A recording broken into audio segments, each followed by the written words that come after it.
നല്ലൊരു അനുഭവമായി മാറട്ടെ. ഇത് ടൈസുമായിട്ടുള്ള ഒരു ദീർഘകാല ബന്ധത്തിന് തുടക്കവുമാകട്ടെ എന്ന് ആശംസിച്ചുകൊണ്ട് തുമ്പി ഇന്ന് അന്യം നിന്ന് പോവുകയാണ്.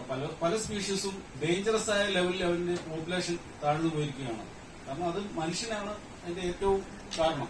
ഇവിടെ മീനച്ചിൽ പണ്ട് കണ്ട പല സ്പീഷീസും അപ്രത്യക്ഷമായി കാണും. ആ സ്പീഷീസ് പോയാൽ ആ വെള്ളം മിക്കവാറും പൊല്യൂട്ടഡ് ആയി മാറിയിരിക്കുന്നു. അത് കുളിക്കാനും കൊള്ളത്തില്ല, കുടിക്കാനും കൊള്ളത്തില്ല.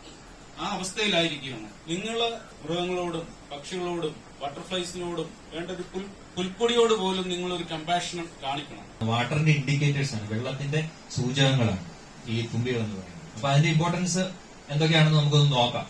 അതായത് ഈ തുമ്പികളെ നമ്മൾ നിരീക്ഷിക്കുന്നതിലൂടെ എന്തെങ്കിലും പ്രത്യേകത ഉണ്ടോ? ഒരു ഈസ്തെറ്റിക് എൻജോയ്മെന്റ് നമുക്ക് കിട്ടും.